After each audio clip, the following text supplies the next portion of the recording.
Seja muito bem-vindo à continuação do estudo do Evangelho de João. No último programa citamos os versículos 45 e 46 do capítulo 7 de João. Você está lembrado? Vamos começar o programa de hoje lendo esses versículos. Finalmente os guardas do templo voltaram aos chefes dos sacerdotes e aos fariseus, os quais lhes perguntaram: por que vocês não o trouxeram? Ninguém jamais falou da maneira como esse homem fala, declararam os guardas. Os guardas do templo foram enviados para prender Jesus e voltaram maravilhados, como crianças, com o que tinham ouvido e tinham deixado Jesus seguir o caminho. Alguma vez você já se perguntou como seria ouvir uma pregação de Jesus? Tenho um interesse especial pela vida de grandes pregadores e suas pregações. O famoso pregador Dwight Moody viajou para a Inglaterra para ouvir a pregação de Charles Haddon Spurgeon. Você não imagina o que aconteceu. A pregação aconteceu em um teatro. E sabe o que Moody fez?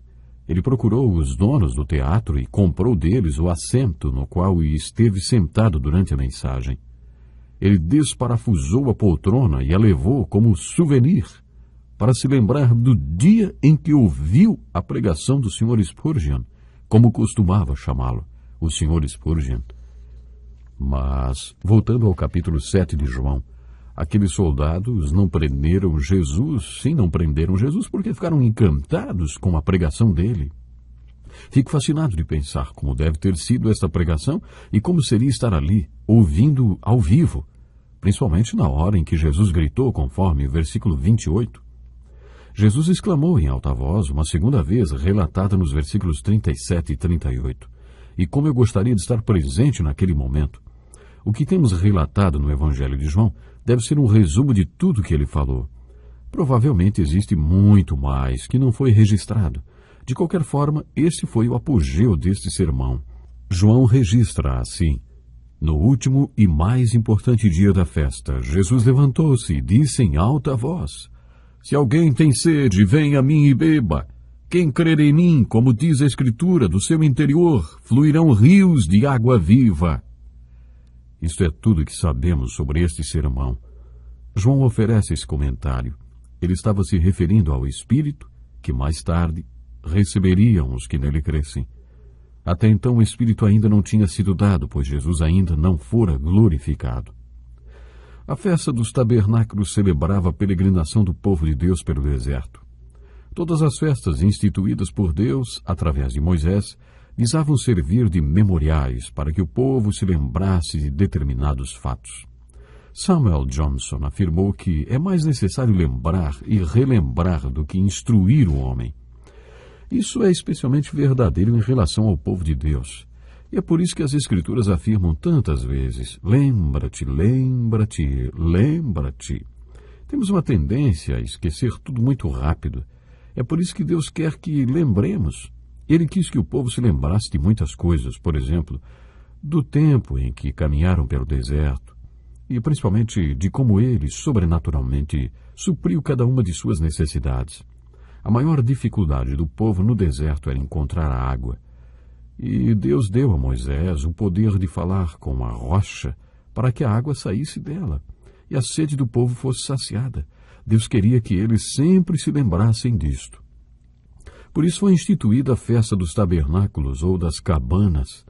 Eles construíam pequenas cabanas nas quais moravam durante uma semana e, segundo a lei, deveriam construí-las de tal forma que, de dentro delas, pudesse ver as estrelas, para se lembrarem do tempo em que peregrinaram como nômades no deserto. O auge desta celebração era quando seu líder ia até ao tanque de Siloé, enchia uma jarra de água e a levava de volta ao templo e a despejava ao redor do altar. Este era o apogeu da festa, o agradecimento a Deus pela maneira milagrosa como ele saciou a sede do povo. Essa mensagem é importante. Esta festividade tinha uma mensagem e era: graças a Deus nós não estamos sedentos. Naquele tempo isso tinha se tornado uma liturgia e, infelizmente, uma liturgia vazia. Eles seguiam apenas um ritual vazio e o que deveria simbolizar a sede do povo que tinha sido saciada, na verdade, evidenciava uma sede que eles ainda tinham, uma sede que prevalecia. Você está lembrado que no capítulo 4, Jesus se apresentou à mulher samaritana como a água viva e deixou claro quais são as duas maiores experiências da vida de uma pessoa: nascer de novo e se tornar um instrumento para que outros nasçam de novo. Jesus disse à mulher: quem beber da água que eu lhe der, nunca mais terá sede. Este é o novo nascimento. Então, depois que você tomar a água viva, ela se torna uma fonte jorrando em você para que outros venham e tomem dela.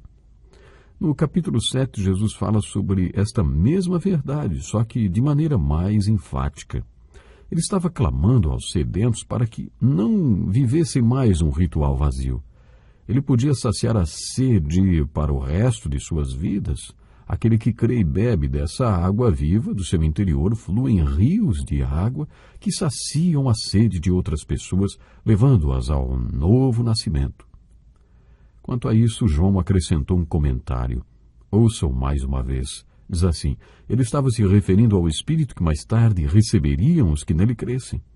Até então o Espírito ainda não tinha sido dado, pois Jesus ainda não fora glorificado. Deus respondeu à oração de Jesus que pediu: e agora, Pai, glorifica-me junto a ti com a glória que eu tinha contigo antes que o mundo existisse. A semente caiu na terra, morreu e produziu frutos. Depois de sua morte e ressurreição, o Pai respondeu a esta oração e Jesus foi glorificado. E depois de glorificado, ele derramou o Espírito sobre a igreja no dia do Pentecostes. Jesus formou a grande comissão e ordenou que esperassem até que lhes fosse derramado poder. Só a partir daí a grande comissão foi posta em prática. Quando o Espírito caiu sobre eles no dia do Pentecostes e todos aqueles sinais foram manifestados, Pedro declarou em seu sermão: exaltado à direita de Deus, ele, Jesus, recebeu do Pai o Espírito Santo prometido e derramou o que vocês agora veem e ouvem. Dizem que o livro de Atos não deveria se chamar Atos dos Apóstolos, mas sim Atos do Espírito Santo. Ou, pensando bem, talvez devêssemos chamar este livro de Atos do Cristo ressurreto através do Espírito Santo e dos Apóstolos. O que você acha? Durante a última ceia, Jesus prometeu que mandaria o Consolador. Foi ele quem deu o Espírito Santo à igreja no dia do Pentecostes, e ainda hoje ele derrama o Espírito Santo sobre a igreja. E isto foi anunciado no sermão da última ceia. Ele é o mestre dos mestres e o pregador dos pregadores. Quando ele ensinava, era o maior mestre do mundo, e quando pregava, era o maior pregador do mundo. Para ensinar, partimos do conhecido para o desconhecido. Jesus começou pelo conhecido, a festa dos tabernáculos, enfocando a sede que tinha sido saciada sobrenaturalmente no deserto. Eles não deveriam ter mais sede, mas ainda estavam sedentos. No último dia da festa, Jesus exclamou em alta voz: se alguém tem sede, venha a mim e beba. Quem crer em mim, como diz a Escritura, do seu interior fluirão rios de água viva. Ele clamou em alta voz, ou seja, ele gritou. Ele estava se referindo ao Espírito que veio no dia do Pentecostes.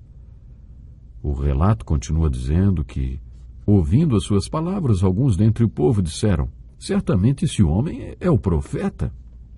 Moisés tinha profetizado que um profeta muito especial viria um dia, referindo-se ao Messias. E Malaquias disse que o profeta viria de repente ao seu templo sem que ninguém esperasse. Elias teria de vir primeiro e depois este profeta viria. No primeiro capítulo lemos que eles perguntaram a João Batista se ele era Elias e João respondeu: não. E aí eles perguntaram: então você é o profeta? Eles estavam se referindo ao profeta que viria. E ouvindo as palavras de Jesus, alguns dentre o povo disseram: certamente esse homem é o profeta. Outros disseram: ele é o Cristo. A Escritura não diz que o Cristo virá da descendência de Davi, da cidade de Belém, onde viveu Davi? Assim o povo ficou dividido por causa de Jesus. Alguns queriam prendê-lo, mas ninguém lhe pôs as mãos. Chegamos ao final desse sermão, onde o nome de Nicodemos é citado mais uma vez. Segundo o texto, o sinédrio estava reunido e Nicodemos, que participava da reunião, perguntou-lhes: a nossa lei condena alguém sem primeiro ouvi-lo para saber o que ele está fazendo? Vimos no capítulo 3 que Nicodemos já tinha procurado Jesus uma vez no meio da noite, lembra-se? E ele começou a conversa dizendo: mestre, Sabemos que ensinas da parte de Deus, pois ninguém pode realizar os sinais miraculosos que estás fazendo se Deus não estiver com ele. Nesse diálogo, Nicodemos estava fazendo uma pergunta. Ele não estava assumindo uma posição junto a Jesus. Mas no capítulo 7, ele estava falando com as autoridades, com os mestres da lei, com os fariseus, com o sinédrio, e fez a eles a seguinte pergunta: a nossa lei condena alguém sem primeiro ouvi-lo para saber o que ele está fazendo? Sabe o que eles responderam para ele? Você também é da Galileia? Verifique e descobrirá que da Galileia não surge profeta. A hostilidade do diálogo continua, não é mesmo? Você não acha que estamos conseguindo traçar um ótimo perfil de Jesus Cristo? Você não está descobrindo retratos maravilhosos dele? Quem é Jesus? Ele é o maior pregador que já existiu. Ele é aquele que prega com tanto poder que deixou até os soldados que o prenderiam completamente maravilhados e incapazes de prendê-lo. Eles voltaram encantados e, como crianças, disseram: ninguém jamais falou da maneira como esse homem fala. Ele é aquele que pregou o grande sermão da festa dos tabernáculos sobre sede e sobre ter a sede saciada, e se tornar um agente através do qual outras pessoas saciam a sua sede. O que é fé? Fé é vir a Jesus e beber desta água.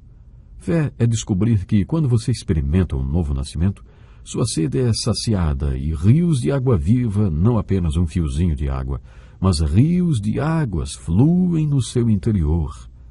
E desta fonte de água viva outros podem nascer de novo. Isto é fé. E o que é vida? Bem, vida é ter a sede saciada.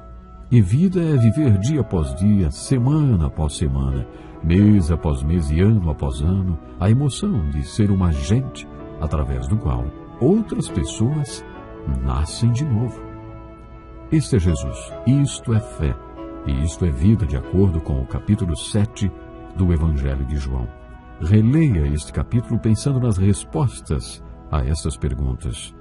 E programe-se para estar conosco no próximo programa. Deus lhe abençoe e até lá. Este é um estudo escrito pelo Dr. Dick Woodward, na voz do pastor Edson Bruno.